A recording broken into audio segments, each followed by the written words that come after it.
Hey my dudes, welcome back to the channel. This video is going to go over some more tips and tricks to using your Cronus Zen more effectively. Specifically in this video, we're going to go over what to do if your scripts suddenly stop working, Zen Studio tips that I think you'll find useful, and I'm going to talk a little bit about some scammers today, just so you guys are aware. Without further ado, let's get right into it. Okay, this part of the video assumes that you guys have already downloaded Zen Studios and you have an updated firmware to your device. Now, first thing you need to do is connect the programmer cable, which is the right-sided cable, to your Zen so that you can then operate through Zen Studios. The very first thing that I want to review with you guys is what happens when your script stops working. And I have it open over here, sorry about that. So sometimes your scripts stop working. And a lot of the time it's because you have too many things on there, or there's leftover code from other scripts, or maybe they just decided that they were going to fight with each other. Too much bit, too much code can cause this problem. It can cause things to get backed up. So in Zen Studios, with the tabs up top, go to the Device tab and hit Erase Memory Slots. All the bit codes will be erased. Now that's really good because it lets you start over from scratch. And then from there, you can download and reinstall any scripts that you may have. This brings me to the next step, scripts within Zen Studios. Now you guys know that we sell our scripts in Discord, so if you want to hop in with us on Discord, you can do that. And the difference between the scripts that are here and there is that we offer services with ours, and ours are inherently better because they were made by Jedi himself. He was one of the original creators of the Cronus Zen, Cronus Max, and all the code that you guys have access to pretty much came from him. So I have him working with me. That's my dude.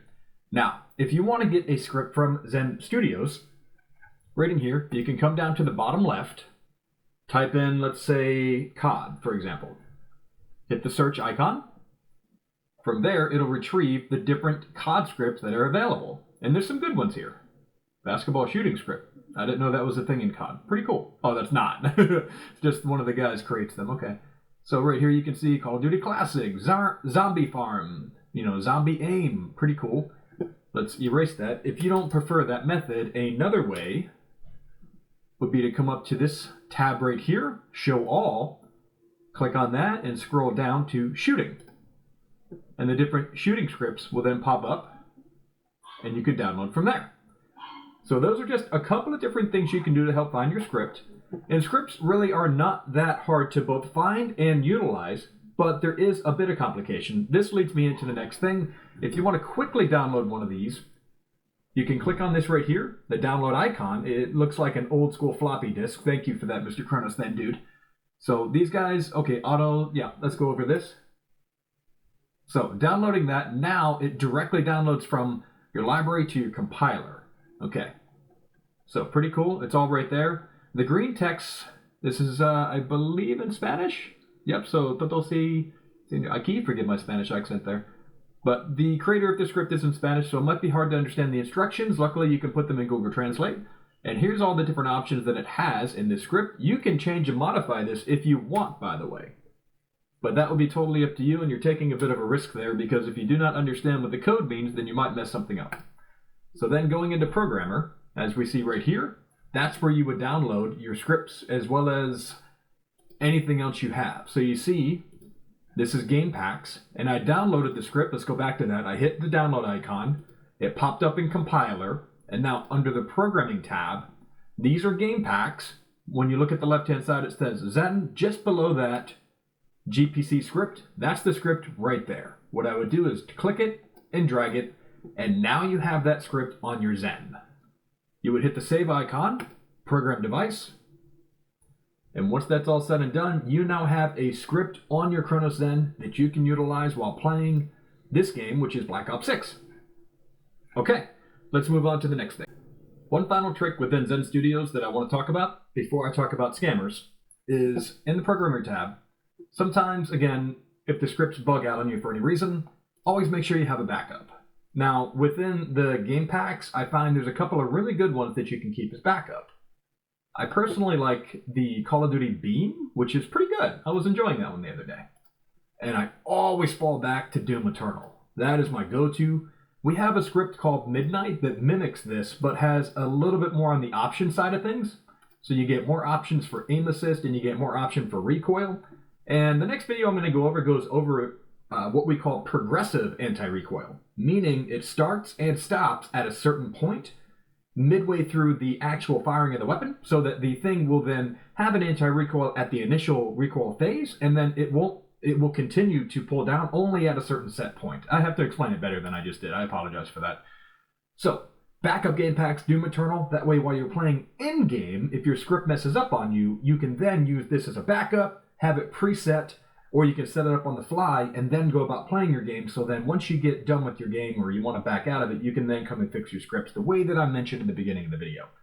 But that is my last and final thing right there for the tips and tricks of Zen Studios for this particular video. If you guys want to see any more, let me know. I've got a bunch of tips and tricks just to get you around here better, because this can be quite confusing. For example, this can be pretty wild. If you guys don't know what you're looking at here for the mouse and keyboard setup, it can be a little bit weird. Like, what do you do with all this, right? So I can make a video about that if you guys want. Just let me know in the comment section down below. Okay, the next and the final thing that I want to discuss with you guys has to do with scammers. There's a lot of them out there, and I've noticed that they're getting worse. First and foremost, I need you guys to know that Cronus Zen is not aimbot. If anyone is overselling you on what their script offers, that's exactly what they're doing. They're selling you on it.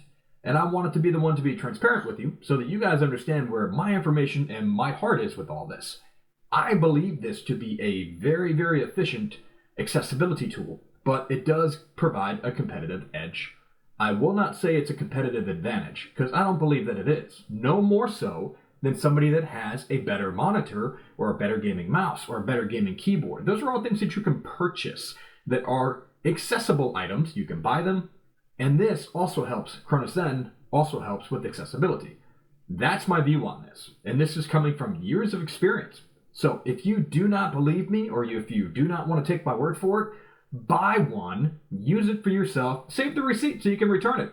And I want you to prove me wrong, because most of the time, people that are new to this want it to be plug and play. You plug it in, and suddenly you're a god at the video game you're trying to play.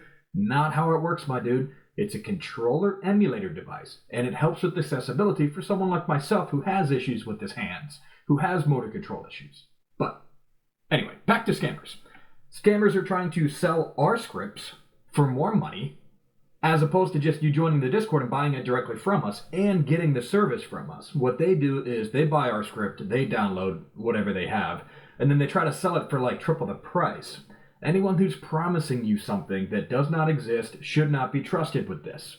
Now, the reason why I'm saying scammers and what we're going to do about that. Scammers are people that are trying to get money off you, a quick buck, and they offer no follow-up service whatsoever. What we're now doing is we're offering that follow-up service, as you can see on screen, and then we're also going one step further with that, and we're adding a digital code that you have to input to your Zen so that you can continuously use it. That way people that have the script can no longer use the script if they bought it from a reseller. The only people that will be allowed to use our scripts are people that buy it directly from us. And that's how we're trying to combat to help you guys. At least from our end, that's all we can really do. The next thing would be the PS5 controller, because I know this is a bit of a problem where you need to use remote play. As you guys all know, there's a bypass for that. I don't have a PlayStation, so I can't show you that. But there's other videos out there that do a great job of this. And also, we do have instructions for how to do it in Discord, because Jedi has one. I'm going to put a link to his channel, his YouTube channel, so you can see how he does it.